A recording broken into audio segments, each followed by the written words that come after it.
The Curse of Tut, the Pharaoh's in a rut. This is Batman 66. Oh my God, it's King Tut. I love King Tut, by the way.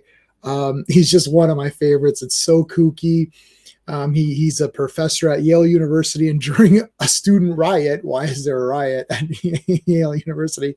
He is hit on the head and becomes King Tut. Now, apparently, he died in a warehouse fire, but he did not die. He is back, and he's got a sphinx that is giving predictions and just messing with people. There's traps on it. So we're going to talk about all of the bat stuff in this one. We're going to start with the banter.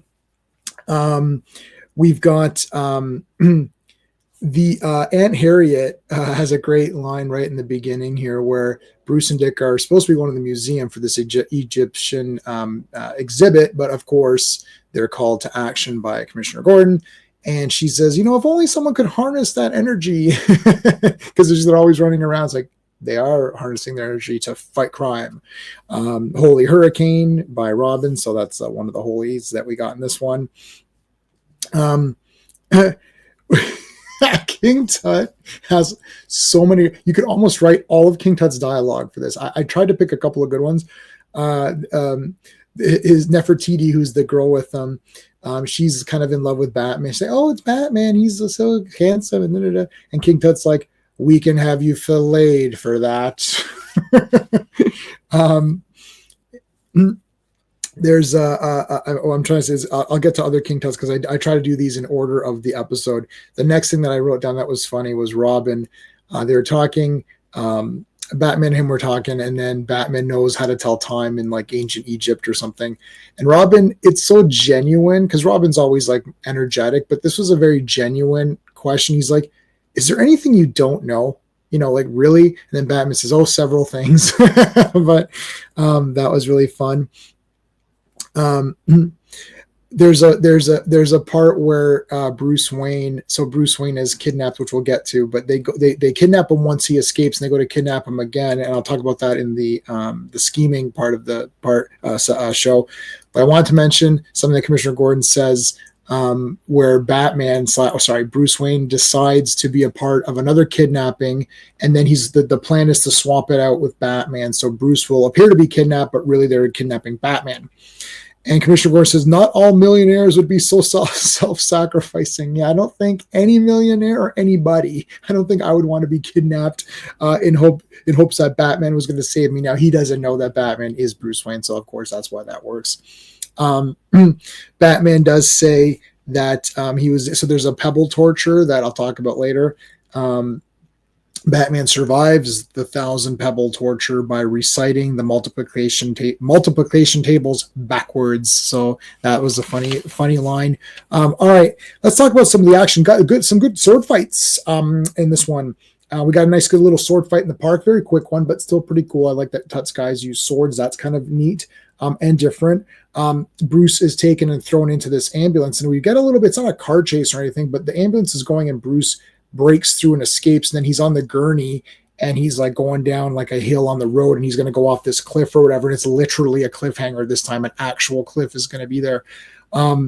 Pretty good shots. They go cut back and forth between Bruce like on the stretcher going whoa, and and then obviously it's a dummy or whatever on the other side. So that was good. The big action is towards the end. I wrote this down as part of the action because I didn't know where else to put it, but Alfred drives the Batmobile. That's kind of cool. Batman, Bruce Wayne's captured Batman. Then, of course, Robin, of course, has to go after him, and then he can't drive, so he gets Alfred to drive the car. That's really cool as well. We get some dancing, and that is action, of course. We get some great bat dancing, the Bat Tootsie and all that stuff during the music playing, all the goofy music. And then there's a sword fight because Batman, they thought, oh my God, Batman was brainwashed now because of the pebble torture, but no, he has his wits about him, and he starts punching. Robin, boom, jumps in, starts sword fighting. Lots of great action there. That ends your episode with the big fight. So let's talk about some of the technology that we have in this episode. Firstly, there is the Sphinx itself. It is pretty cool looking. There's a trap in it, so if you try to open the thing up, a big sword comes out and stabs you. That was pretty darn nifty as well. Other technology includes a bracelet which is in the form of an asp, like a snake bracelet that The girl takes off and throws down and explodes. So an exploding asp. That was kind of a cool little bit of technology. There is a mummified. I guess I'll talk about the mummy thing as part of his scheming because that was kind of funny. Batman has a dummy of Bruce Wayne laying on the couch, and they're supposed to kidnap the dummy, thinking it's really him, but of course it's really just Adam West laying there. They cut back and forth, but in the story, the technology is that Batman can create a very lifelike dummy of someone. So that's pretty good. There is, of course, the homing transmitter we get to see that in use. We have a bat scanner. There's backup receivers for this bat scanner in case anything ever goes down. We got that so they can scan stuff. There is, of course, the pebble torture, which is a form of ancient Egyptian technology to make you go mad. Now you would just have the guy above you. You live in a condo and the guy above you would just stomp on your head all day with making noise. That's my pebble torture. That happens every day. Another one is I've been writing all this stuff down, but I had to really write this down properly. Voice control Batmobile relay circuit. Now, this is at a part where King Tut has acquired the Batmobile. This happens a few times. Penguin gets it. Some of the villains eventually sometimes get the Batmobile. And then Batman's able to voice control and mess it up. So that kind of screws King Tut. He tries to use the Batbeam, but he ejects himself. That kind of thing. Pretty good technology. Let's talk about the scheme. So these are mostly the storylines. There is the Sphinx that's ushering a bunch of threats. The plan is to kidnap Bruce Wayne, hold him up for ransom. They do go to the museum, and King Tut does dress as a mummy in an old sarcophagus or whatever. And then when they open it up, he falls down and pretends to be alive. It's like, oh my God, he's alive. And then when they're taking him to the hospital, they swap out. He knocks out Bruce with gas. There is Tut gas. I guess that's a form of technology. I didn't write that one down, but it's just gas, but it's Tut's gas. So maybe it's special. I don't know.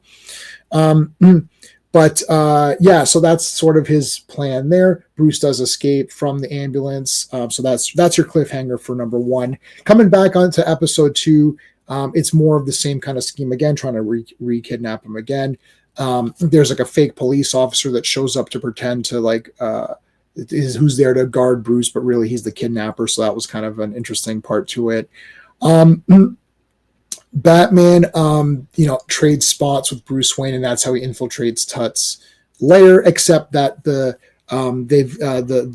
boys, Tut's men, actually read this prophecy or horoscope or whatever, and they're like, "Oh, the leopard has changed its spots," and then they get nervous and they open up the bag and they see that they actually hit Bruce Wayne again. They open up the bag and they see that it's Batman.